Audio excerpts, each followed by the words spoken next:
สบายดี คลิปนี้อาจารย์จะมาแก้บทสอบเซ็งจบชั้นวิชาคณิตศาสตร์ชั้นม .4 ศกเรียน2024-25ซึ่งว่าข้อที่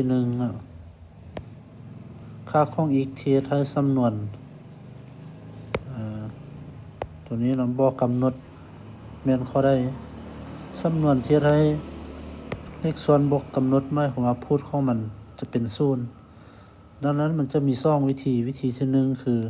เราสามารถเอาตัวเลือกนี้มาแทนใส่พูดนี่เลย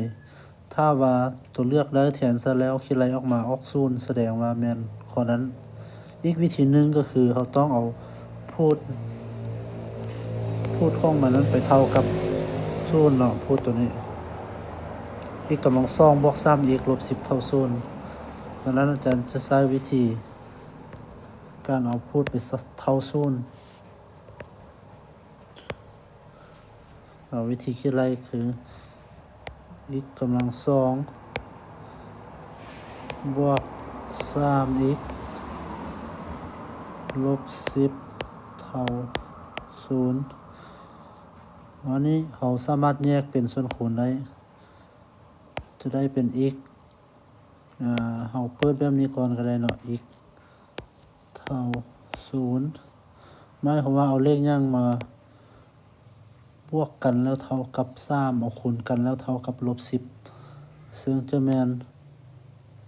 บวก5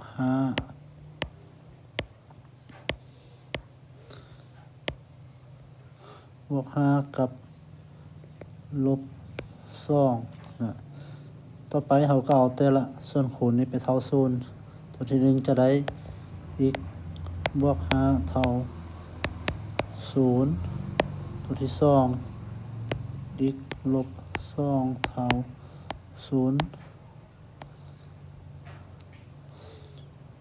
ตัวที่1อีกเท่ากับบวกได้คำฝากเครื่องหมายเท่ามาฝากขวาจะเป็นลบ5ตัวที่2อีกเท่ากับลบ2ได้คำฝากจะเป็นบวก2สังเกตเห็นว่าค่าของอีกของเรามี2ค่าเนาะอีกเท่าลบ5กับอีกเท่า2เอามาสังเกตเบิ่งตัวเลือกดังนั้นข้อที่ถูกต้องก็คือข้อก